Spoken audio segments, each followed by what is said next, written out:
السلام علیکم ورحمۃ اللہ وبرکاتہ۔ بسم اللہ الرحمن الرحیم۔ الحمد للہ نحمده ونستعینه ونستغفره ونؤمن به ونتوکل علیہ ونعوذ باللہ من شرور انفسنا ومن سیئات اعمالنا ونعوذ باللہ من شرور انفسنا ومن سیئات اعمالنا ونعوذ باللہ من شرور انفسنا ومن سیئات اعمالنا من يهده الله فلا مضل له ومن يضلله فلا هادي له ونشهد أن لا إله إلا الله وحده لا شريك له ونشهد أن سيدنا ومولانا محمدا عبده ورسوله صلى الله عليه وعلى آله وأصحابه وبارك وسلم تسليما كثيرا كثيرا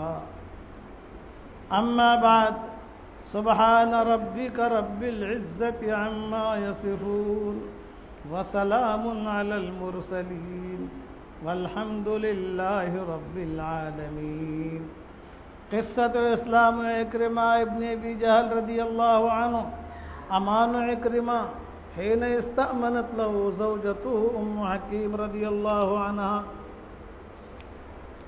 أخرج الواقدي وابن عساكر عن عبد الله بن الزبير رضي الله تعالى عنهما قال: لما كان يوم الفتح أسلمت حكيم بنت الحارث بن هشام امرأة عكرمة ابن أبي جهل، ثم قالت حكيم: يا رسول الله، قد هرب عكرمة منك إلى اليمن وخاف أن تقتله فآمنه، فقال رسول الله صلى الله عليه وسلم: هو آمن.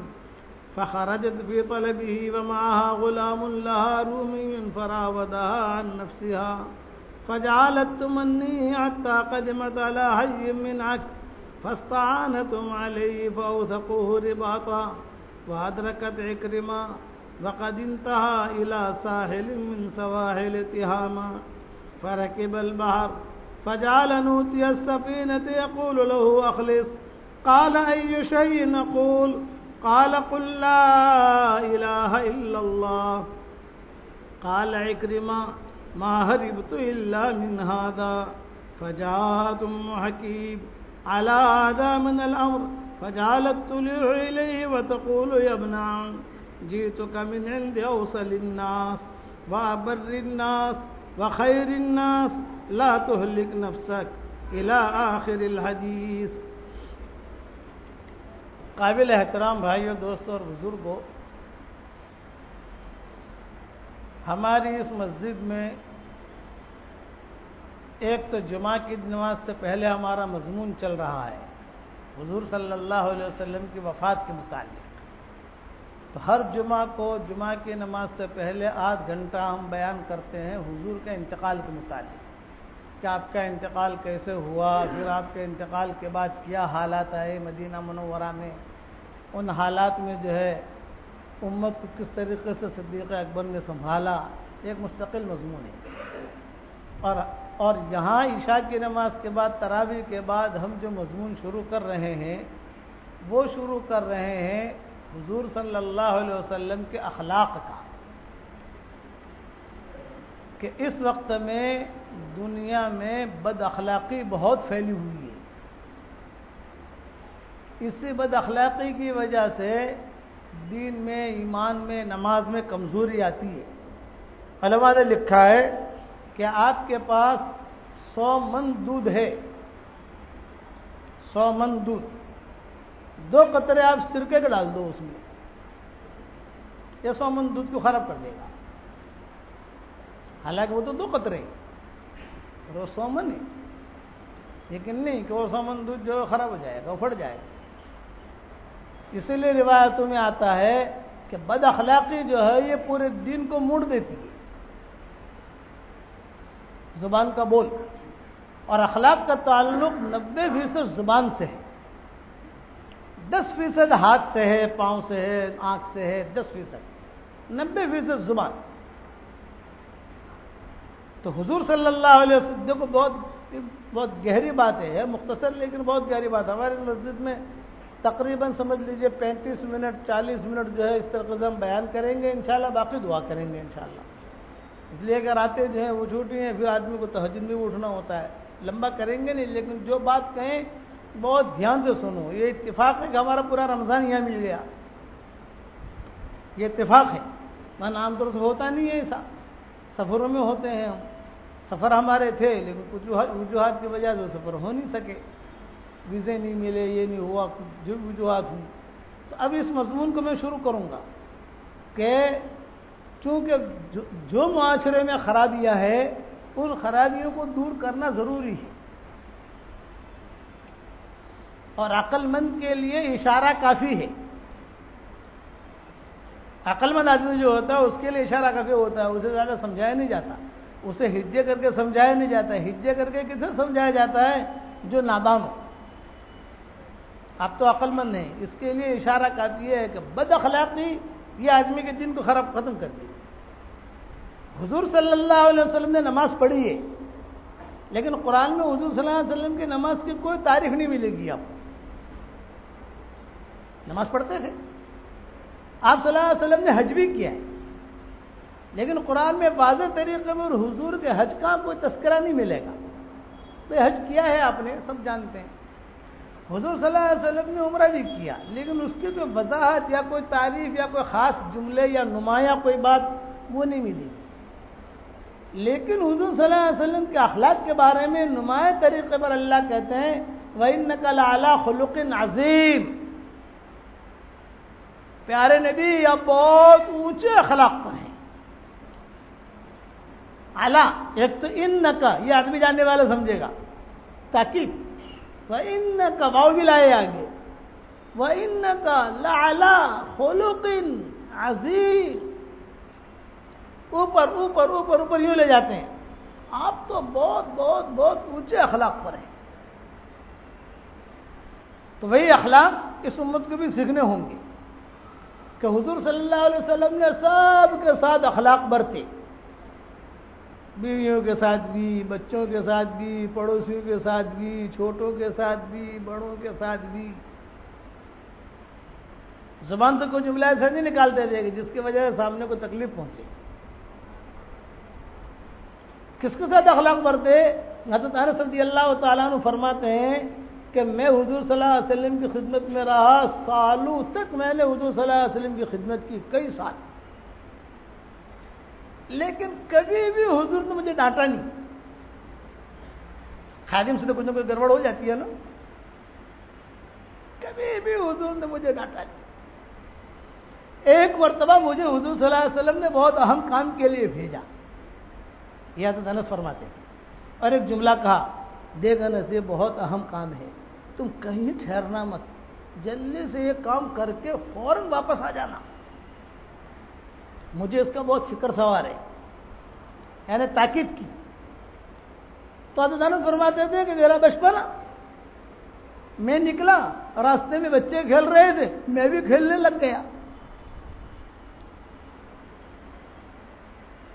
اور یہاں حضور صلی اللہ علیہ وسلم انتظار میں, اب آوے تب آوے, اب آوے تب آوے, اب آوے. کوئی خبر ہی نہیں حضرت کی, بھائی انس کی کوئی خبر ہی نہیں. بھائی وہ بچے تھے, ان کے بچوں میں شمار ہوتا تھا. حضور صلی اللہ علیہ وسلم بیٹھے ہوئے انتظار کر رہے بھی, انس کہاں گیا, گھنٹہ ہو گیا, کام ہے 20 منٹ کا, گھنٹہ ہو گیا ہے نہیں, 2 گھنٹہ ہو گیا نہیں آیا. تو حضرت انس فرماتے ہیں کہ حضور صلی اللہ علیہ وسلم مجھے ڈھونڈنے کے لیے نکلے. جب مجھے ڈھونڈنے نکلے تو میں کھیل رہا تھا, جہاں میں نے کھیلتے کھیلتے حضور پر میری نگاہ پڑی تو حضور نے مجھے ڈانٹا نہیں, بس خالی اتنا کہا بھائی کسی کام سے بھیجا تھا آپ کو. اور ہم ہوتے تو کل سے دکان بنواتا لا, کل سے تو پگار لے لے اپنا, آج کی تاریخ تک کا حساب کر لے بھائی, اب منہ مت دکھانا. اور اگر بیوی سے کوئی چوک ہو جائے تو بیوی کو کیا کہیں گے, دنیا میں ملی ہے اوپر مت ملنا. یہ بمبئی کے شہزادے, یہ شہزادے ہیں جو زبان سے جملے نکالیں گے. اور وہاں اللہ کے نبی کیا کہہ رہے؟ یہ کہہ رہے بھائی میں نے کوئی کام سونپا تھا، یہ کہا حضرت میں بھول گیا، اب کہیں کھیلنے کھڑے مت ہو جانا جا، یعنی اب یعنی جیسے یہ ٹولی مل گئی کھیلنے کھڑا ہو گیا، اب آگے جا کر بات کھیلنے کھڑے مت ہو جانا۔ اخلاق یہ یاد رکھنا، اور سب سے زیادہ تعلق اخلاق کا ہے 90% زبان سے۔ مسلمان کون ہے؟ المسلم من سلم المسلمون من لسانه ويده، کہ مسلمان وہ ہے کہ مسلمان اس کی زبان سے محفوظ رہے، اس کے ہاتھ سے محفوظ رہے۔ پہلے زبان کا تذکرہ لائے ہیں، ہاتھ کا نہیں لائے۔ آدمی ہاتھ تو جو ہے بعد میں اٹھاتا ہے، آدمی اگر ہاتھ اٹھاتا ہے تو ڈرتا بھی ہے کہ سامنے والا اگر مضبوط ہوا تو مجھے ہی مار دے گا۔ اب حضور صلی اللہ علیہ وسلم نے سب کے ساتھ اخلاق برتے۔ روایتوں میں یہ ہے کہ اگر کوئی مشرکین بھی مدینہ منورہ میں آتے تھے، حالانکہ مشرک ہے، تو حضور ان کا بھی اخلاق کے ساتھ معاملہ کرتے تھے ان کے ساتھ۔ مشرک ہے، جریر ابن حضور صلی اللہ علیہ وسلم بیان کر رہے، اور جریر ابن عبداللہ ہے، یہ مشرک تھے۔ تو حضور نے دیکھا کہ جریر ابن عبداللہ ہیں، یہ بہت خوبصورت تھے حضرت جریر ابن عبداللہ، اور بہت اونچے اخلاق، بہت اونچے گھرانے کے تھے، شہزادے تھے، نوابزادے۔ اللہ اگر کسی کو مال بہت دیتا ہے تو اللہ اس اعتبار سے وسعت ظرفی بھی دیتا ہے۔ اللہ اگر کسی کو بادشاہ بناتا ہے تو اس اعتبار سے اس کے پھر اخلاق بھی دیتا ہے۔ یہ اللہ کا نظام ہے کہ کس کو اللہ کی درجہ دیتا ہے تو پھر اللہ اس اعتبار سے اس کو وسعت ظرفی دیتا ہے۔ تو جریر ابن عبداللہ بہت اونچے آدمی، تو روایت میں یہ ہے کہ حضور صلی اللہ علیہ وسلم نے دیکھا کہ جریر ابن عبداللہ ہیں، فوراً حضور صلی اللہ علیہ وسلم اتر گئے، حالانکہ نبی صحابہ سامنے بیٹھے ہوئے ہیں، اب چادر ہوتی تھی آپ کی، گئے جا کر مصافحہ کیا۔ پہلے ہی یاد رکھو ہماری شریعت میں مصافحہ نہیں ہوتا تھا، ہم جو مصافحہ کرتے ہیں یہ مصافحہ ہماری شریعت میں نہیں ہوتا تھا، یہ مصافحہ یمن والوں کا تحفہ ہے، یمن والے آپس میں مصافحہ کرتے تھے، تو حضور صلی اللہ علیہ وسلم دیکھتے تھے کہ یمن والے آپس میں مصافحہ کر رہے ہیں، حضور نے بہت پسند کیا، تو حضور صلی اللہ علیہ وسلم نے مصافحے کی فضیلتیں بیان کی۔ یہ یمن والوں کا تحفہ ہے مسلمانوں کے لیے۔ مدینہ منورہ میں یمن والے بہت آتے تھے، یمن کے، شام کے، یہ لوگ بہت آتے تھے مدینہ منورہ میں، اور وہ آپس میں مصافحہ کرتے تھے ایک دوسرے سے۔ تو حضور صلی اللہ علیہ وسلم دیکھتے تھے کہ ہاں یہ مصافحہ کر رہے ہیں، تو حضور کو یہ عادت بہت پسند ہے۔ ایک ہے مصافحہ اور ایک ہے معانقہ۔ آج کل آدمی چلتے چلتے کھڑے راستے میں ملا، جلدی سے معانقہ کرنا کر، یہ ادب کے خلاف ہے۔ آدمی معانقہ کرتا ہے اپنی بیوی سے، یا اپنے بیٹے سے، یا اپنے خاص دوست سے، یا کوئی بہت بڑا عالم ہو اس سے معانقہ کرے، لیکن عام آدمی سے آدمی معانقہ نہیں کرتا کہ راستے میں چلے السلام علیکم یہ کہہ کر معانقہ، مصافحہ ہے، اس لیے ہر ایک سے معانقہ بھی نہیں کرنا۔ یہ اصول کے، یہ شریعت کے اصول ہیں، اسے سیکھو۔ پیچھے سے آواز بھی مت دو۔ آج کل چلے مولوی صاحب، او مولوی صاحب، او مولوی صاحب، وہ آگے جا رہے ہیں پیچھے سے آواز دے رہے ہیں مولوی صاحب، تو پیچھے سے تو چور کو آواز دی جاتی ہے، پیچھے سے چور کو آواز دی جاتی ہے ایک، اور پیچھے سے جانور کو آواز دی جاتی ہے، کسی مسلمان کو آواز نہیں دی جاتی۔ کسی سے بات کرنی ہے، پھر وہ آگے جا رہے ہیں تو ٹھہر جاؤ مولوی صاحب، یہ نہیں بھائی، آپ جائیے، اب آپ تھوڑے سا تیز چلیے، اور تیز چل کر داہنی طرف جو سلام کیجیے، پھر بات کیجیے جو کرنی ہو۔ یہ ہماری شریعت کے اصول ہیں۔ تو حضور صلی اللہ علیہ وسلم نے ان مصافحہ کر کے جریر ابن عبداللہ جو آئے ہیں، اب حضور اخلاق برت رہے ہیں، مشرک آدمی ہیں، وہ آدمی مسلمان نہیں ہے، اور حضور کیا کر رہے ہیں؟ حضور صلی اللہ علیہ وسلم نے چادر لی، اور چادر لے کر حضور نے بچھائی، جریر بیٹھو بیٹھو بیٹھو۔ تو جریر ابن عبداللہ بڑا آدمی تھا، انہوں نے چادر لی اور چادر لے کر اپنے سر پہ رکھی، یوں کہا کہ محمد یہ چادر کا درجہ یہ نہیں ہے کہ میں بیٹھوں، اس چادر کا درجہ تو میرا سر ہے، اور کہا اشہد ان لا الہ الا اللہ واشہد انک رسول اللہ۔ چادر بچھانے پر ان کو اسلام ملا ہے، بتاؤ۔ ہمارے والد صاحب رحمۃ اللہ علیہ فرماتے تھے کہ ایک چادر بچھانے پر وہ آدمی مسلمان ہو رہا ہے، تو آپ اگر کسی کو اللہ کے لیے کھانا کھلاؤ گے تو کتنا تمہارے قریب ہوگا وہ آدمی. اور ہمارے ہندوستان میں تو بہت چانس ہے اس کا. جو ہمارے برادران نے بتانے ان کے ساتھ خوب اخلاق برتو، بد اخلاقی نہیں، کہ خوب اخلاق برتو ان کے ساتھ، کہ جب اخلاق آئیں گے. اچھا، حضور صلی اللہ علیہ وسلم نے اس زمانے کے مشرکین کے ساتھ اخلاق برتے، جریر ابن عبداللہ کے ساتھ اخلاق برتے. اس طریقے پر ایک آدمی کے بارے میں پتہ چل گیا حضور صلی اللہ علیہ وسلم بیت اللہ کا طواف کر رہے ہیں، اور پیچھے ایک آدمی چاقو لے کر طواف کر رہا ہے، مشرک چاقو لے کر. اور وہ حضور صلی اللہ علیہ وسلم اچھا وہ موقع ڈھونڈ رہا ہے کہ کوئی چانس ملے میں چاقو سے گھوموں، میں ماروں ان کو. اتنے میں حضور صلی اللہ علیہ وسلم کو وحی کے ذریعے کسی ذریعے سے پتہ چلا کہ ایک آدمی پیچھے. تو حضور نے کہا بھی اس آدمی کو دیکھو. تو آدمی کو پکڑا. اس آدمی نے کہا بھی تم کیوں چل رہے تھے؟ تلاشی لی تھے، چاقو نکلا. بھائی آپ کیوں ہمارے پیچھے؟ کہا بھائی دیکھیے آپ، میرا ارادہ تھا آپ کو قتل کرنے کا. اور بعض کتابوں میں یہ ہے کہ وہ چاقو نے بھی گواہی دی کہ مجھے لے کے چلا تھا آپ کو قتل کرنے کے لیے. آپ نے فرمایا بتا میرا ارادہ یہ تھا. آپ نے فرمایا کوئی بات نہیں، میرے پیچھے کیوں پڑا ہے بھائی، میں اللہ رسول کی بات بتاتا ہوں، میں تجھے کوئی تکلیف نہیں. حضور فرمایا کہ اچھا ظاہری بات ہے، جب پکڑا گیا تو جیل میں ڈالیں گے، قتل کا آرڈر دیں گے، ڈنڈے مروائیں گے. یہ کرنا کوئی چھوڑ دے اس کو، کوئی بات نہیں. اس پر وہ آدمی مسلمان ہوا. اشہدو اللہ الہ الا اللہ و اشہدو انک رسول اللہ. یہی قصہ ہے عکرمہ ابن ابی جہل کا، کہ عکرمہ کون ہے؟ ابو جہل کا بیٹا. اتنا خطرناک آدمی کہ حضور صلی اللہ علیہ وسلم نے مکہ مکرمہ جب فتح مکہ کا اعلان ہوا، حضور فتح مکہ کے لیے تشریف لے گئے، تو آپ صلی اللہ علیہ وسلم نے اعلان کیا، دیکھو 7-8 آدمی مرد عورتیں ایسی ہے، میں ان کی لسٹ دیتا ہوں تمہیں، یہ جہاں تمہیں ان کو پاؤ قتل کر دو.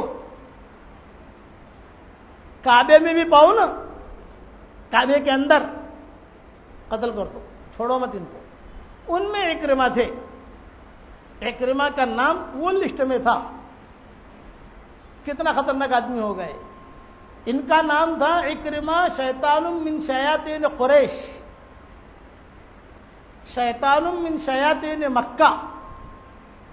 قریش کے شیطانوں میں کا بڑا شیطان، مکہ کے شیطانوں میں کا بڑا شیطان. اور عکرمہ نے قسمیں کھائی تھی کہ ساری دنیا مسلمان ہو جائے گی، عکرمہ مسلمان نہیں ہوگا. یہ اپنے ساتھیوں کو کہتے تھے. یہ کہا میں مسلمان نہیں بننے کا. یہ کہتے تھے عکرمہ کہ ہمارے بت مسلمان ہو جائیں گے جن کے پوجا پاٹ کرتے ہیں، لیکن عکرمہ مسلمان نہیں ہوگا. کہ تم اگر یہ سنو کہ بت مسلمان ہو گیا تو مان لینا، لیکن عکرمہ مسلمان ہوا یہ کبھی مت ماننا. ابو جہل کا بیٹا ہوں. کتنا خطرناک آدمی ہوگا. اور حضور صلی اللہ علیہ وسلم نے خود نے اعلان بھی کیا کہ بھائی جی جہاں پاؤ اس کو قتل کر دو، اس کی کوئی چھٹی نہیں، اس کی کوئی معافی نہیں، اس کی کچھ نہیں. لیکن حضور صلی اللہ علیہ وسلم نے فتح مکہ کے سفر کے موقع کے اوپر خواب دیکھا تھا. مکہ مکرمہ جو فتح کے لیے رمضان مکہ مکرمہ فتح ہوا، اور رمضان کے مہینے میں بدر کا قصہ ہوا. کہ جو وہاں بدر کا قصہ ہوا یہ رمضان کے مہینے میں، اور مکہ مکرمہ جو فتح ہوا وہ بھی رمضان کے مہینے میں. تو حضور صلی اللہ علیہ وسلم جب فاتحان مکہ میں داخل ہو رہے تھے تو حضور صلی اللہ علیہ وسلم نے خواب دیکھا، اور خواب یہ دیکھا کہ ابو جہل کا ایک بہت بڑا درخت ہے، بس درخت ہے ابو جہل کے نام کا، اور سارا کا سارا درخت جہنم میں جل رہا ہے، لیکن اس کی کچھ ٹہنیاں ہیں جو جنت میں جھکی ہوئی ہیں. ٹہنیاں جنت میں یہ لٹک رہی ہیں. تو حضور نے یہ خواب ام سلمہ سے بیان کیا. فتح مکہ کے موقع پر ام سلمہ ساتھ تھی حضور صلی اللہ علیہ وسلم. تو حضور نے وہ اتنی خواب ام سلمہ سے بیان کیا تو ام سلمہ نے کہا کہ حضرت خواب کی تعبیر، آپ نے فرمایا کہ دیکھو وقت آئے گا تو خواب کی تعبیر سامنے آ جائے گی. اب یہ عکرمہ کا قصہ ہوا. کہ جب مکہ مکرمہ فتح ہوا تو حدیث شریف میں آتا ہے کہ اکرمہ نے اپنی بیوی بچوں سے کہا بھائی بس الوداع، میں تو جا رہا ہوں. تو ان کی بیوی ان کی چچازاد بہن تھی. اکرمہ کی جو بیوی تھی وہ ان کی چچازاد بہن کے ساتھ ان کا نکاح ہوا تھا. تو حدیث شریف میں آتا ہے، روایت میں یہ ہے کہ بیوی نے اس کا نام تھا ام حکیم، حکیم کی ماں. یہ بیوی نے کہا کہ تم جا رہے ہو، اب بچے ہیں چھوٹے چھوٹے، میں جوان ہوں، کہاں جا رہے ہو؟ یہ کہا بس اب میں جا رہا ہوں، یا تو میرے مرنے کی خبر تجھے پہنچے گی، یا میں کسی جگہ ڈوب جاؤں گا، یا جو ہے خودکشی کر لوں گا، یا جو پہاڑ پر سے اپنے آپ کو گرا دوں گا، لیکن میں مکہ میں تو نہیں رہ سکتا، اس لیے جو تو کوئی معافی ہے ہی نہیں، مکہ میں رہ ہی نہیں سکتا. نکلا تو لوگ قتل کریں گے، جب ان کے تلواروں سے مروں اس سے اچھا ہے کہ خود اپنی تلوار سے نہ مروں. ان کی ناک تھی یہ اپنی وجاہت، حب جاہ حب مال. یہ دو بھیڑیے، مال کی محبت اور جاہ کی محبت. مولانا یوسف رحمۃ اللہ علیہ فرماتے تھے اتنے خطرناک دو بھیڑیے ہیں کہ دو بھوکے بھیڑیے، مثال دیتے تھے کہ دو بھوکے بھیڑیے بالکل بھوکے ہوں اور بکریوں میں تم انہیں داخل کر دو، وہ اتنا فساد نہیں پھیلائیں گے جتنا حب جاہ اور حب مال والا دین والوں میں فساد پھیلائے گا. ان کی ناک تیو کہا کہ یہ تو قتل کریں گے، اعلان ہو گیا ہے اکرمہ کو جہاں پاؤ وہاں قتل کرو.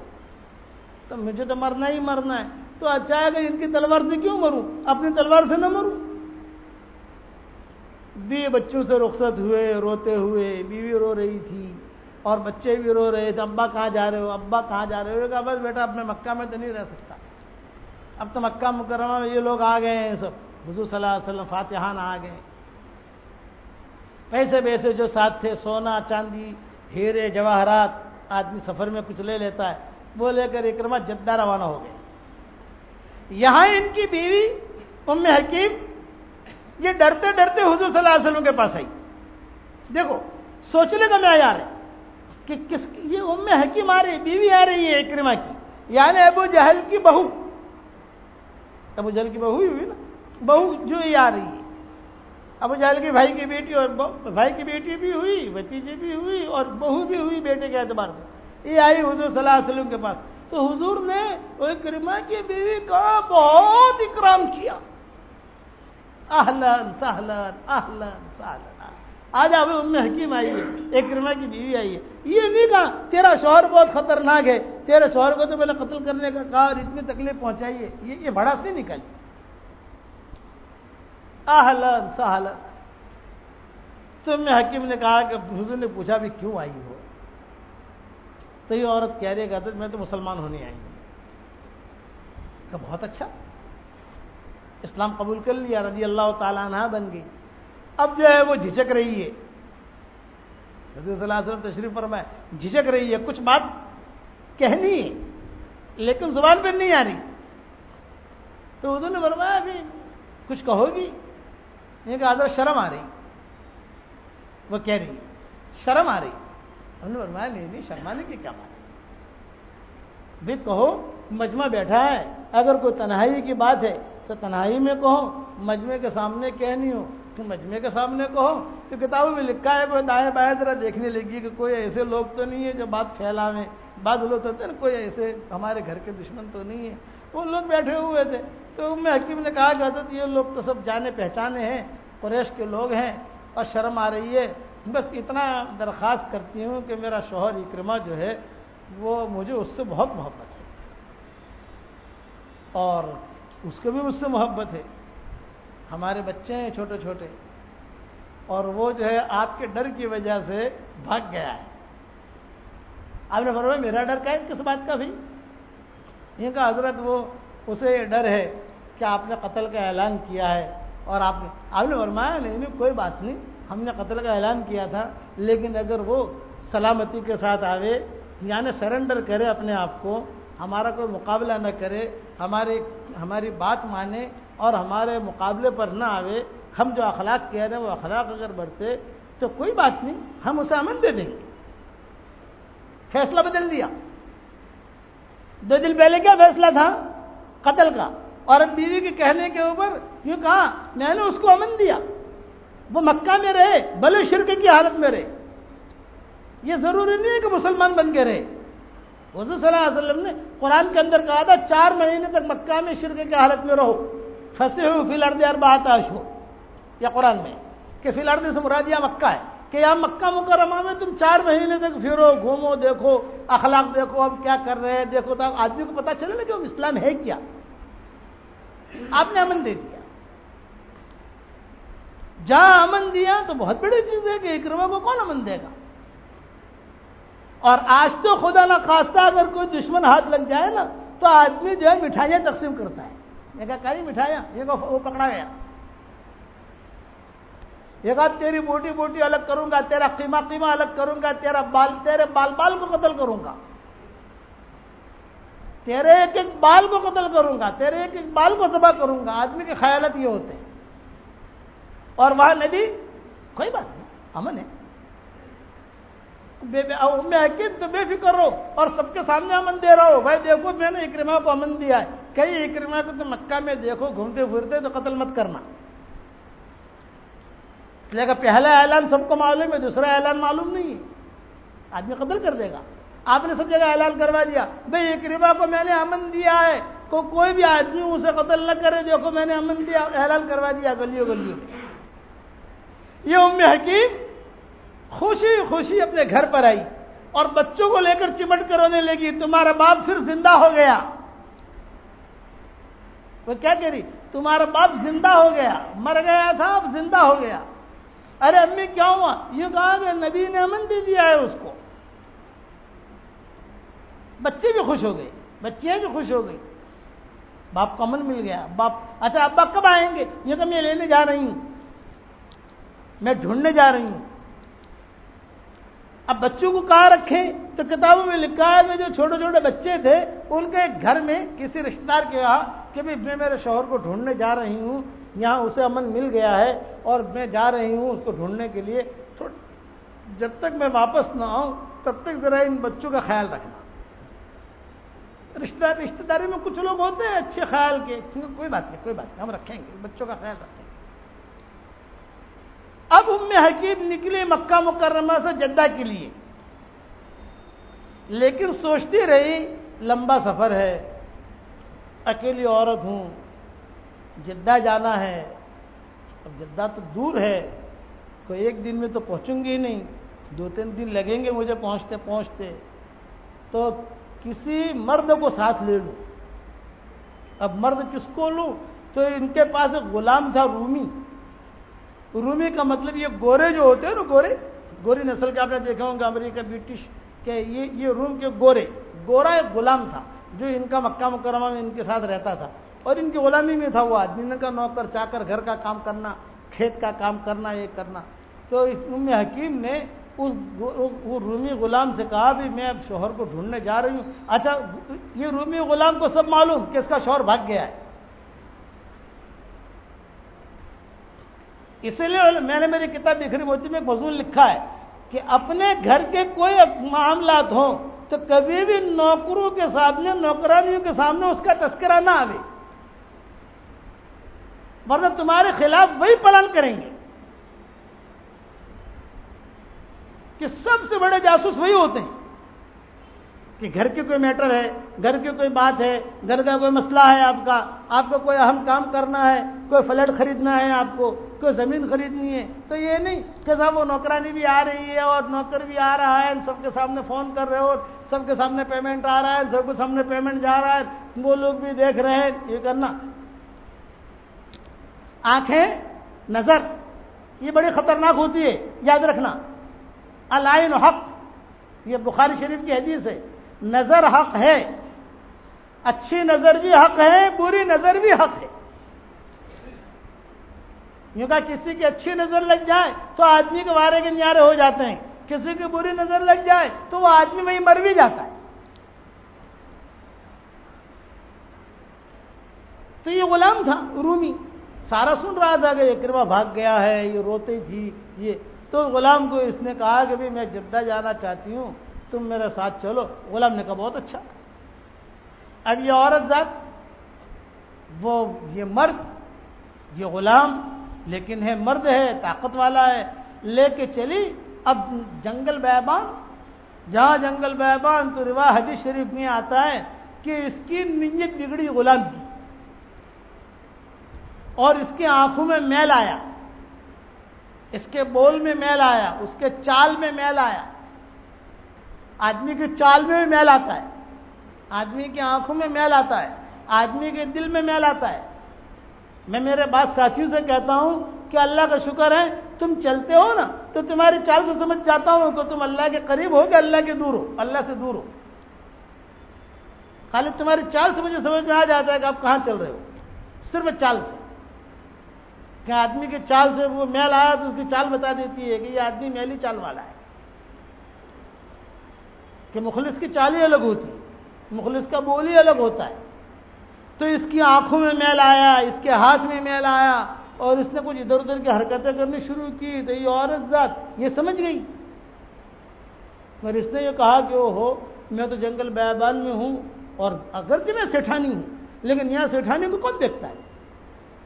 آج یہ قتل کر دے، یہ کر دے تو کیا کہنے اس میں طاقت تو ہے نہیں، کوئی اور تو ہے نہیں۔ تو یہ عورت سمجھ گئی، سمجھدار تھی، تو اس نے یوں کہا کہ میں سمجھ گئی ہوں تیرا جو ارادہ ہے بدکاری کا یا جو بھی ارادہ ہے، دیکھ ابھی تو جنگل ہے، یہاں کوئی پردے کی چیز بھی نہیں ہے، تھوڑا سا آگے چل آگے، ایسا کر کے میں اس کو پھسلاتی رہی۔ یہ حدیث شریف میں آتا ہے، یہ پوری حدیث بیان کر رہا ہوں کہ وہ تھوڑا سا آگے چل کر جو ہے جہاں کوئی آڑ نظر آئے گی، یا کہاں جہاں کوئی مکان نظر آئے گا، یا کہاں کہیں کوئی چیز ایسی، یہاں تو بکریاں بھی چر رہی ہیں، اونٹ بھی چر رہے ہیں، جب یہ چر رہے ہیں تو یہاں چرواہا بھی ہوگا، یہاں کوئی نہ کوئی ہوگا، آگے چلتے پھسلاتے حدیث شریف میں آتا ہے ایک گاؤں آ گیا۔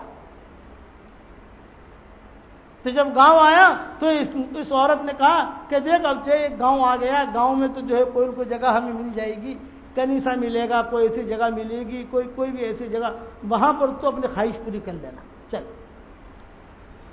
تو وہ رومی یہ سمجھنے لگا کہ یہ میری فیور کر رہی ہے، اور تھی اس عورت کی ہوشیاری۔ آگے چل کر جہاں گاؤں میں داخل ہوئے تو ظاہر بات ہے گاؤں میں آدمی داخل ہوتا ہے تو اس کے گاؤں کے باہر کچھ لوگ بیٹھے ہوتے ہیں، کچھ عورتیں پانی بھرتی ہوتی ہے، کوئی دکانیں ہوتی ہیں، کوئی بھی اس دور کے اعتبار سے کوئی بھی لوگوں کا جمکٹا ہوتا ہے۔ تو اس نے دیکھا کہ کوئی 10-15 آدمی ایک جگہ کھڑے ہیں، یہ عورت جو ہے سیدھی جو ہے چیختی ہوئی وہاں چلی گئی، چیختی ہوئی، بہن کیا ہوا؟ تو اس عورت نے کہا دیکھو میں سیٹھانی ہوں، شریف گھرانے کی لڑکی ہوں، ابو جہل کی بھتیجی ہوں۔ ابو جہل کو سب جانتے تھے، ابو جہل تو معروف آدمی تھا، اور ابو جہل کے جو بیٹا ہے اکرمہ اس کی بیوی ہوں، اور اچھا اکرمہ کی بیوی ہو، یوں کہا اکرمہ کو بھی سب جانتے تھے، یہ بھی چودھری تھا، یہ بھی چودھری بھائی قسم کا آدمی تھا، لوگوں کو مارنا کرنا پلان بنانا یہ اکرمہ تھی، سب جانتے تھے اکرمہ کی بیوی ہو، اکرمہ کی جور ہو، اکرمہ کی بیوی، یوں کہا اچھا بہن بتاؤ کیا مدد کریں آپ کی؟ یہ کہا میں جا رہی ہوں جدہ، اور یہ میرا غلام ہے، یہ رومی ہے، اور جو ہے اس نے کچھ بری حرکت کا ارادہ کیا ہے، اب میں اکیلی عورت، میری تم اتنی مدد کرو کہ اس کو باندھ دو یہاں، میرا شوہر مجھے اگر مل گیا تو میں شوہر کو لے کے آؤں گی، شوہر جو فیصلہ کرے گا وہ منظور، اور اگر میرا شوہر نہیں ملا تو تم لوگ جو میں دے دیتی ہوں، ایسا آدمی تو میرے گھر میں رکھنے کے قابل نہیں ہے کہ ایسے کو نوکر بناؤں، یہ میرا غلام بنے، یہ تو میری شان کے خلاف ہے، اور تم نے تو مجھے پہچان لیا ہے کہ میں اونچے گھرانے کی لڑکی ہوں۔ یعنی اس دور کے اعتبار سے ابو جہل کا خاندان اونچا خاندان شمار ہوتا تھا مشرکین کے یہاں، زمیندار مالدار، بڑے بڑے معاملے نمٹانے ہوں تو وہ لوگ نمٹاتے تھے، کسی کی مدد کرنی ہو، کوئی مکان بنانے ہو تو بڑی رقم دے دیتے تھے، بھئی ہمارا اتنا شیئر رہے گا اس میں، اس قسم کے لوگ تھے، تو سب جانتے تھے ان کو۔ تو پورا گاؤں جو ہے وہ اس عورت کی مدد پر آ گیا، پورا گاؤں، اور اس کو جو ہے وہ غلام کو پکڑا، ظاہری بات ہے کہ غلام اور پورا گاؤں تو کتنا نخرا کرے گا، وہ اس کو پکڑ کر جو ہے ایک کمرے کے اندر ڈال دیا۔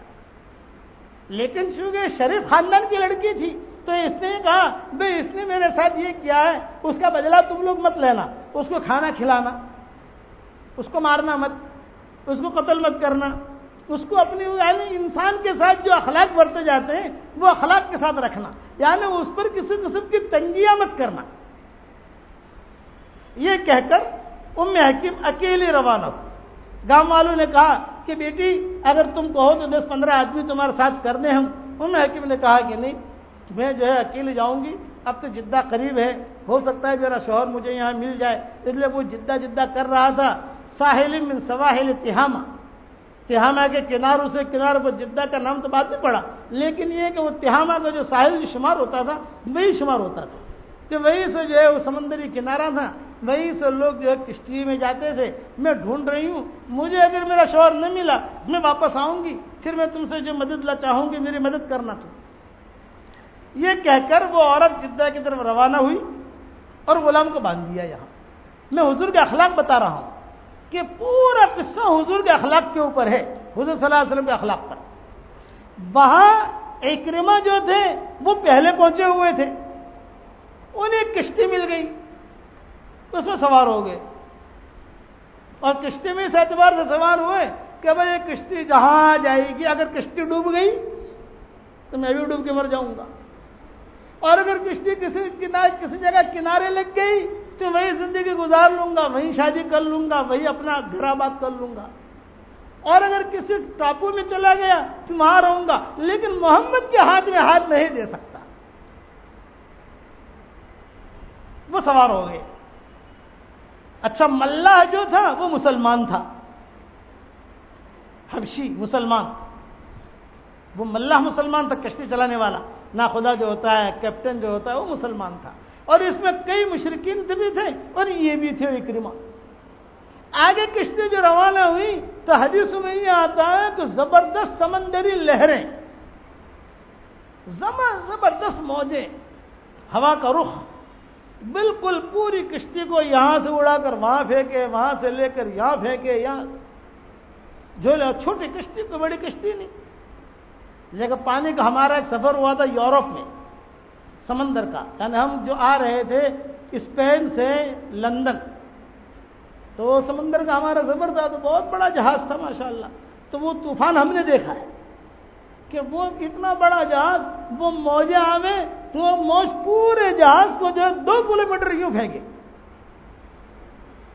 یعنی موج کے ساتھ پورا جہاز، پھر وہاں کے موجیں آویں وہ 2 کلومیٹر یوں، جہاز آگے بڑھ ہی نہیں سکے، یعنی پورے جہاز کا نظام اوپر نیچے، برتن نیچے گر جائے، آدمی ایک دوسرے کے اوپر گرے، یوں جہاز ہوئے پھر جو ہے سیدھا ہو جائے۔ پھر کہ سمندری طوفان، اس لیے اللہ نے سمندر کا تذکرہ قرآن میں بہت کیا ہے کہ سمندر میں تم چلتے ہو اور طوفان آتے ہیں، اس طوفان میں تمہیں کون بچاتا ہے؟ اللہ کہتے میں بچاتا ہوں، جب طوفان آتے ہیں تو مجھے یاد کرتے ہو، اے اللہ بچا، اللہ بچا، اور پھر کنارے پر گاڑی پہنچ گئی مجھے بھول جاتے ہو۔ یہ اللہ شکایت کرتے ہیں، قرآن میں کئی جگہ اللہ نے شکایت کی ہے بندوں سے کہ بڑے بڑے موجیں آتی ہے تم میرے علاوہ کسی کو نہیں پکارتے، تمہارے بھی بتوں کو بھول جاتے ہو، اے اللہ تو بچا۔ لئن انجیتنا من ہذہ لنکونن من الشاکرین، اگر اللہ تیرے بچا لیا، اے اللہ نماز بھی پڑھیں گے، چلا بھی دیں گے، قرآن بھی پڑھیں گے، اے اللہ بچا لے، اے اللہ بچا لے۔ اب جو ہے وہ موجیں میں نے ٹھیک کر دی اور ہوائیں ٹھیک ہو گئی، اور آہستہ آہستہ جو ہے سمندر کے کنارے جہاز لگ گیا۔ اب جہاں یعنی خشکی دیکھ لی اور جہاز ٹھہر گیا، اور خشکی کے اوپر تمہارا پاؤں آ گیا، اب جو ہے مجھے بھول گئی۔ ارے 1 گھنٹہ پہلے یاد کرتا تھا، یاد تو کر کہ اسی وقت جو نماز کا ٹائم ہوگا اسی نماز کو قضا کرے گا۔ تو اکرمہ کے ساتھ بھی ایسا ہی ہوا، بیوی آئی کنارے اور اکرمہ کی کشتی روانہ ہوئی، جہاں روانہ ہوئی تو موجوں نے گھیر لیا کشتی کو، زبردست موجیں۔ تو ملاح جو تھا وہ بھلا آدمی تھا، اس نے ایک اعلان کیا، بھائی دیکھو ہماری کشتی کے اندر کوئی ایک آدمی ہے جو محمد کے کلمے سے بھاگ کر آیا ہے، اسلام سے بھاگ کر آیا ہے، اسلام کا دشمن بن کر آیا ہے، ایک آدمی ہے۔ تو اکرمہ بیٹھے ہوئے تھے، بیوی کنارے کھڑی ہے، بیوی کہا بھی یہ آدمی کیسے واپس آئے گا، وہاں کوئی اور وسائل تو ہے نہیں کہ شوہر کو بلاویں، وہ انتظار کر رہی ہے کہ اللہ تو واپس لا میرے شوہر کو۔ اور وہاں وہ ملا اعلان کر رہا ہے ایک آدمی بھاگ کر آیا ہے، تو اکرمہ نے دل میں کیا کہا؟ واللہ ما حربت الا من ھذا، ارے خدا کی قسم میں ہی بھاگ کر آیا ہوں۔ اچھا دل میں کہا، ابھی زبان سے کہا نہیں ہے، وہ شرما رہے ہیں، جہاں وہ شرما رہے تو موجیں اور بڑھ رہی ہو، موجیں اور طوفان، کشتی یوں پھینک رہی، ادھر سے ادھر موجیں پھینک رہی ہے کشتی کو۔ تو پھر وہ اللہ نے اعلان کیا، بھائی دیکھو ایک آدمی بھاگ کر آیا ہے، وہ جلدی سے جو اپنا معاملہ اللہ کے ساتھ ٹھیک کر لے، ورنہ جو ہے یہ کشتی بھی ڈوبے گی، تو بھی ڈوبے گا، ہم بھی ڈوبیں گے۔ تو اکرمہ نے کہا میں ہی بھاگ کر آیا ہوں، اے اللہ اگر تو نے ہمیں نجات دے دی اور یہ موجیں ٹھیک ہو گئیں اور ہم کنارے پہنچ گئے اللہ پاک، تو میں اسلام قبول کر لوں گا۔ بس یہ ان کے دل میں آنا اور زبان سے کہنا، اور اسی وقت ہوائیں تھم گئی، اسی وقت وہ ہوائیں جو تھی وہ تھم گئی، موجیں جو تھی پانی کا جو لیول تھا بالکل ٹھیک ہوا، اور پانی بالکل برفی کی طرح سیدھا ہو گیا، پانی برفی کی طرح کہتے ہیں بالکل سیدھا، کہ کچھ کہیں کوئی لہر نہیں، بس نیچے جو مچھلیاں بھی دکھائی دینے لگی، کتابوں میں آتا ہے بہت اچھا سمندر کا پانی وہ ہوتا ہے کہ جو آدمی کو کشتی میں بیٹھے اور وہی بیٹھے بیٹھے نیچے تک کی مچھلیاں دیکھے، ہم نے دیکھی کہ نیچے تک کی جو ہے اتنا صاف شفاف پانی یورپ کا اور یہ دوسرے ملکوں کا ہم نے دیکھا کہ بالکل اتنا صاف، آسٹریلیا فیجی کا ہمارے سفر ہوئے تو کشتی میں جہاں بیٹھے تو نیچے تک کی مچھلیاں دکھیں، یہ بڑی مچھلی جا رہی، یہ جا رہی، دیکھو کوئی میل نہیں، تو ان کو بھی کشتی دکھنے لگی مچھلیاں، تو اللہ نے کہا اللہ کا شکر ہے مچھلیاں دیکھی، اچھا فعال ہے یعنی بچ گئے، لیکن ابھی سمندر کے کنارے پہنچے نہیں ہیں، لیکن ملا کیا کہہ رہا ہے کہ دیکھنا بھائی ابھی وہ نیت میں بگاڑ مت لانا، ورنہ جو اللہ موجیں لایا اس اللہ نے موجیں دور کی، اگر نیت میں بگاڑ ہوگا تو پھر موجیں آئیں گی۔ اور آہستہ یہ اپنا کنارے کی طرف، اب آگے جو سفر تھا وہ سفر ملتوی کر دیا، یوں کہ اس کے پٹیے بھی ٹوٹ گئے تھے، وہ کشتی بھی تھوڑی ڈیمیج ہو گئی تھی، وہ ٹوٹ گئے، اس لیے کہ چلو ابھی اب واپس آہستہ جو ہے، جہاں آہستہ کنارہ دکھائی دیا تو وہاں کنارے پر اکرمہ نے دیکھا میری بیوی کھڑی ہے، اور بیوی بھی خوش ہو گئی، بیوی نے کہا ہاں یہ کشتی واپس آ رہی ہے،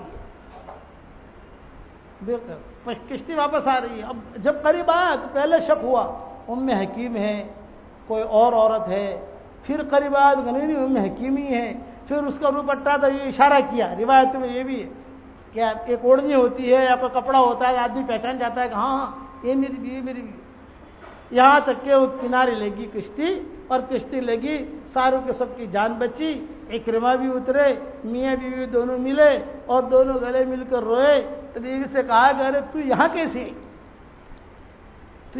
پہنچی، اتنا مکہ سے سفر کر کے وادیوں کا جنگلوں کا تو کیسے پہنچی؟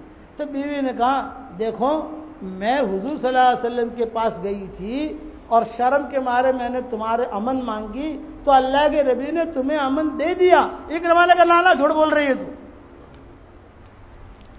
تو جھوٹ بول رہی، مجھے کہاں امن ملے گا، میرے بارے میں تو یہ فیصلہ ہوا ہے کعبے میں دیکھو قتل کرو، مجھے کہاں امن ملے گا۔ یہ کہا کہ ارے میرے پیارے شوہر میں امن مانگ کے آئی ہوں، نشانی لے کر آئی ہوں، نشانی بھی لے کر گئی تھی، یہ نشانی ہے اور میں عمل لے کر آئی ہوں، اور جئتک من عند، یہ جملے کہے جئتک من عند اوصل الناس وابر الناس وخیر الناس، بہت بھلے آدمی کی طرف سے آئی ہوں، بہت اونچے اخلاق والے کی طرف سے آئی ہوں، جن کا نام محمد احمد صلی اللہ علیہ وسلم ہے۔ لا تہلک نفسک، اے میرے پیارے شوہر اپنے آپ کو ہلاک مت کر، یہ ام حکیم کہہ رہی ہے، لا تہلک نفسک، اپنے آپ کو ہلاک مت کر۔ اچھا تو میرے لیے عمل لے کر آئی، یہ کام مجھے، میں خود تمہیں ڈھونڈنے کے لیے آئی ہوں، یہ تو اتفاق میں تو تم واپس آ گئے، اگر تم چلے جاتے تو تمہاری ہماری ملاقات بھی نہیں ہوتی، میں عمل لے کر آئی ہوں۔ اچھا چلو اگر تم عمل لے کر آئی ہو تو چلو مکہ مکرمہ۔ اب دونوں میاں بیوی چلے، جب چلتے چلتے اکرمہ نے اپنی بیوی کے ساتھ خلوت کا ارادہ کیا کسی جگہ، تو بیوی نے منع کیا کرنا، میں مسلمان ہوں تم مشرک ہو، اس وقت میں میرا تمہارا کوئی رشتہ نہیں ہے۔ اکرمہ نے جب یہ بات سنی کہ یہ بیوی کل تک کی میری بیوی، میرے اتنے بچے ہوئے، اتنے میرے ساتھ مانوس عورت، اور یہ میں نے جب خلوت کا ارادہ کیا اور تو اس نے جو ہے مجھے منع کیا، ایک جملہ کہا اکرمہ نے، ان امر منعک منی لامر کبیر، کہ یہ جو تو نے جو مجھے منع کیا یہ کوئی بہت بڑی چیز ہے۔ بیوی نے کہا میں یعنی میاں بیوی کی وجہ سے نہیں، اب تو میرا تمہارا رشتہ ہی ختم ہو گیا، میں مسلمان ہوں تم مشرک ہو، ہاں مکہ مکرمہ میں آؤ، حضور کی خدمت میں آؤ، وہاں جا کر اسلام قبول کرو، اس کے بعد جو حضور کہیں گے ایسا کرے۔ اکرمہ کہتے تھے میرا رونگٹا کھڑا ہو گیا، کہہ رہے یہ کیا بات، ایک ہفتے کے اندر اتنی کائیں پلٹ گئی بھئی، ایک ہفتے کی جدائی میں اتنا معاملہ الٹ پلٹ ہو گیا ہے کہ زندگی بھر کا رشتہ ختم۔ بیوی نے کہا کہ بالکل صحیح بات ہے، اکرمہ نے کہا کہ ٹھیک ہے، دونوں نے سمجھ کر لیا اپنی۔ اب دونوں میاں بیوی چلے تو آہستہ آہستہ بیوی نے وہ غلام کا قصہ بیان کیا، سمجھ گئے غلام والا قصہ، کبھی اپنا جو وہ ہے نا نوکر وہ رومی، تو شوہر نے پوچھا اکرمہ نے کہ تم اکیلی آئی اتنا لمبا سفر کر کے یہ کر کے، یہ کہا نا میں غلام کو لے کر چلی تھی وہاں سے، لیکن ایک میٹر ہوئی، یہ میٹر کر کے اس نے پورا اس کا قصہ بیان کیا کہ میں بچوں کے پاس گئی، بچوں کو میں نے روتے ہوئے چھوڑا، گھر میں نے بچوں کو رکھا، پہلے تو حضور کی خدمت میں گئی، میں مسلمان ہوئی، سارا قصہ جیسے میاں بیوی سناتے ہیں۔ پھر اس نے یہ شوہر اپنے یہ غلام کا قصہ بیان کیا بیوی کہ یہ غلام اتنے سالوں سے ہمارے پاس ہے، کتابوں میں لکھا ہے بچپن سے اسے پالتے ہوئے آ رہے تھے یہ لوگ، بچپن سے، جیسے یہ وہ بھی اس کا بھی کوئی ماں باپ تھا نہیں، اس غلام کا بھی، وہ ادھر ادھر گھومتے گھامتے انہوں نے سپورٹ کیا، انہوں نے سپورٹ کر کے رکھا، چل بھی ہمارے گھر یہاں کام کرنا، کھلایا پلایا بڑا کیا۔ اسی لیے عربی کی ایک مثال ہے، اتقِ شر من احسنت الیہ، جس پر تو احسان کرے اس کی برائی سے بچنے کی بھی دعائی کرتے رہنا کہ اللہ اس کی برائی سے بچانا مجھے۔ بعض لوگ اتنے احسان فراموش ہوتے ہیں، اتقِ شر من احسنت الیہ، کہ جس کے بعد احسان کرے اس کے شر سے بھی کہنا کہ اللہ میں احسان تو کر رہا ہوں اس پر، لیکن مجھے پتا نہیں ہے کہ یہ مجھے کب ڈسے گا، کب مجھے پریشان کرے گا، اس کے شر سے تو مجھے بچانا، اس پر احسان کر رہا ہوں میں تجھے خوش کرنے کے لیے۔ تو بیوی نے وہ قصہ بیان کیا، بقیہ تفصیل انشاءاللہ کل پوری کریں گے۔ اچھا، کل آج کا وظیفہ یہ ہے، آج شب جمعہ شروع ہوگی، یہ قصہ تو بہت لمبا ہے، کل انشاءاللہ پورا کریں گے۔ ہمارا اکرمہ والا جو ہے وہ آگے چل کر کیا حضور صلی اللہ علیہ وسلم نے فیصلہ کیا شادی کے بارے میں، پھر اکرمہ کیسے چلے۔ اب جو ہے 2 وظیفے مجھے بتانے ہیں۔ ایک وظیفہ تو یہ ہے کہ کل جمعہ شروع ہو رہا ہے، یہ جمعہ کی رات ہے جس میں ہم ابھی ہیں، غروب ہونے تک جمعہ کا وقت رہے گا، 1000 مرتبہ یا اللہ یا ہو یہ پڑھنا ہے۔ کتنی مرتبہ بھائی؟ 1000 مرتبہ۔ اور میں پچھلے سالوں میں جب بھی یہاں رہتا تھا شروع دنوں کے اندر میں پڑھواتا تھا، اور میں نے کتاب میں لکھا بھی ہے، بہت فائدے کی چیز ہے۔ اب اس کی زیادہ تفصیل میں جاتا نہیں ہوں، میں نے ساری دنیا میں لوگوں نے پڑھنا بھی شروع کر دیا ہے۔ 7 دن کا یہ وظیفہ ہے جو کل سے شروع ہو رہا ہے، کل پہلا جمعہ ہے رمضان کا۔ اس کے لیے اچھا یہ کوئی حدیث میں نہیں ہے، حدیث کی بات کہہ کر آگے مت بڑھانا، یہ علماء کا تجربہ ہے۔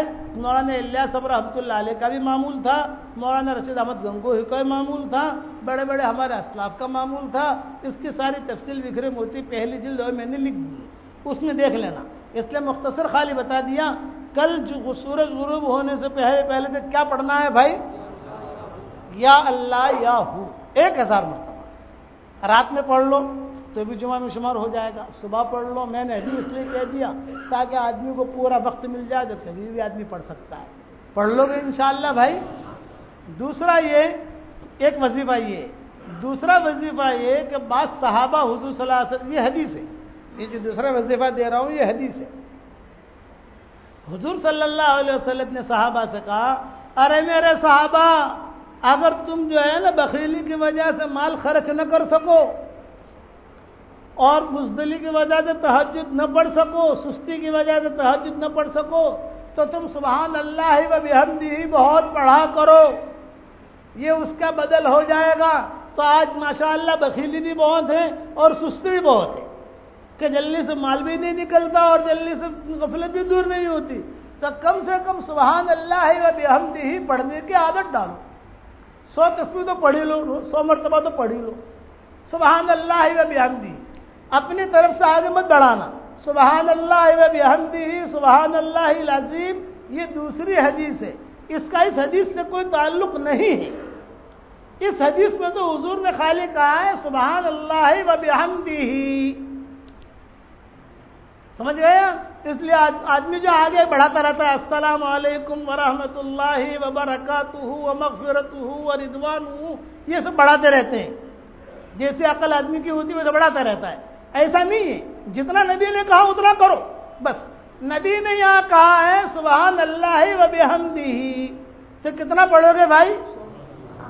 بس اب سبحان اللہ العظیم مت بڑھانا، اگر بڑھا لو وہ الگ سے پڑھ لو، تمہاری جو ہے وہ، لیکن اس حدیث میں جو اس حدیث کا تعلق ہے اس میں حضور صلی اللہ علیہ وسلم نے فرمایا ہے کہ تم اگر بخل کی وجہ سے مال خرچ نہ کر سکو اور غفلت کی وجہ سے سستی کی وجہ سے تہجد نہ پڑھ سکو تو سبحان اللہ و بحمدہ پڑھا کرو، تو یہ اس کا بدل ہو جائے گا۔ پڑھو گے انشاءاللہ بھائی، اس کی عادت جو ہے پورے سال رکھنی ہے، خالی رمضان میں نہیں رکھنی۔ لیکن یاد رکھنا کہ کسی فقیر نے کوئی وظیفہ دیا تھا اور وہ 4 باتیں، 4 محبتیں، اے اللہ مجھے تجھ سے محبت ہے، تیرے نبی سے محبت ہے، تیرے قرآن سے محبت ہے، تیرے دین سے محبت ہے۔ یہ کل میں نے کہی تھی، یاد آ گئی کہ کل جو مائک کا مسئلہ بھی ٹھیک نہیں تھا، کچھ پہلا دن تھا تو کئی لوگ سن بھی نہیں سکے ہوں گے، اس لیے میں کہہ رہا ہوں کہ 4 محبتوں کا دعویٰ اللہ کے سامنے پیش کرو۔ اللہ سے کہو کہ اللہ مجھے تجھ سے محبت ہے، اے اللہ مجھے تیرے نبی سے محبت ہے، اے اللہ مجھے تیرے قرآن سے محبت ہے، اے اللہ مجھے تیرے دین سے محبت ہے، اے اللہ تو مجھے تیرے دین پر چلنے کی توفیق دے۔ روزانہ 1 مرتبہ بھی کہو گے تو اللہ کی ذات سے میں ضمانت دیتا ہوں انشاءاللہ کہ اللہ دین پر چلنے کی توفیق اللہ ضرور دے گا۔ یہ 3 باتیں ہو گئی بھائی۔ اور ایک بات سورہ اخلاص والی جو کل کہی تھی میں نے، قرآن شریف کے کتنے حروف ہے بھائی؟ 3,40,740، 3,40,740۔ اس کی عادت کے مطابق سورہ اخلاص پڑھ کر اپنے لیے رکھ لو تو مرنے کے بعد انشاءاللہ بہت کام آئے گا۔ اور میں نے ڈاکٹر نے کیا قصہ ہی بیان کیا تھا آپ کے سامنے کہ آج سے 15 سال پہلے نوام مسجد میں نے بیان کیا تھا کہ بہت بڑے ڈاکٹر نہیں ہے، ابھی کینیڈا میں ہے، وہ کل ہی ان کا فون آیا تھا، تو اس نے کہا کہ مولوی صاحب جب سے آپ نے بیان کیا میں نے یہ پڑھنا شروع کیا تو 2 مرتبہ یہ کورس کیا، ایک میرے لیے رکھا اور ایک آپ کو میں نے ہدیہ کر دیا، تو اگر اللہ آپ کو بھی توفیق دے تو مجھے بھی ہدیہ کر دینا بھائی، مجھے بھی نیکی کی بہت ضرورت ہے۔ مجھے اگر میں ہدیہ نہ کروں تو کم سے کم اپنے لیے تو رکھ لینا، کم سے کم اپنے ماں باپ کو تو دے دینا، جو مرحوم جن کا انتقال ہو گیا ان کو تو دے دینا۔ نیکیاں ثواب تو اللہ کو پہنچانا ہے، ثواب تو اللہ کو۔ یہ جو میرا قرآن شریف کا ترجمہ آ رہا ہے اس میں میں نے شروع میں لکھا ہے کہ میرے قرآن شریف کے ترجمے میں جتنے مسلمان مرد عورتیں ہیں سب پارٹنر ہیں، سب کو پارٹنر بنایا ہم نے کہ جتنے مسلمان مرد عورتیں ہیں، جو گزر گئے وہ بھی پارٹنر، جو زندہ ہیں وہ بھی پارٹنر، آئندہ جو اسلام کی حالت میں آئیں گے وہ بھی پارٹنر۔ اللہ سب کو ثواب دے، اب اللہ کو دینا ہے، اللہ کو جو دینا ہوگا وہ دے گا۔ بٹ کر اگر میرے حصے میں آیا تو تھوڑا بھی میرے لیے نجات کے لیے کافی ہے۔ آدمی وسعت ظرفی کے ساتھ کام کرے گی۔ تو آپ یہ سورہ اخلاص والا وظیفہ سمجھ گئے، آج 4 وظیفے ہو گئے۔ اللہ سے 4 محبتوں کا اعلان کرو، ایک یہ کہ اللہ مجھے تجھ سے محبت ہے، تیرے نبی سے محبت ہے، تیرے قرآن سے محبت ہے، تیرے دین سے محبت ہے۔ دوسرا سورہ اخلاص پڑھنی ہے انشاءاللہ، عادت ڈالو تھوڑی تھوڑی کر کے کہ اچھا یہ چیزیں حدیث میں نہیں ہیں، میں نے کل بھی کہا تھا آج بھی کہہ رہا ہوں، حدیث میں نہیں ہے، یہ علماء کا تجربہ ہے کہ 3,40,740 مرتبہ سورہ اخلاص اس عدد کے مطابق، قرآن کے حروف کی عدد کے مطابق پڑھ کر اپنے لیے رکھ لو، یا ماں باپ جو مر گئے ہیں ان کو دے دو، یا اپنے لیے وظیفہ کر کے رکھ لو، تو مرنے کے بعد انشاءاللہ بہت بڑی کوانٹٹی میں نیکیاں ملیں گی انشاءاللہ۔ اور سبحان اللہ و بحمدہ زیادہ پڑھو، یہ حدیث میں، اور یا اللہ یاہو یہ 1000 مرتبہ پڑھو کل سورج غروب ہونے تک، یہ بھی حدیث میں نہیں ہے۔ 4 وظیفے بتائے، اس میں 1 حدیث کا ہے اور 3 علماء کے تجربے کے ہیں۔ ٹھیک ہے بھائی، اللہ عمل کرنے کی توفیق عطا فرمائے۔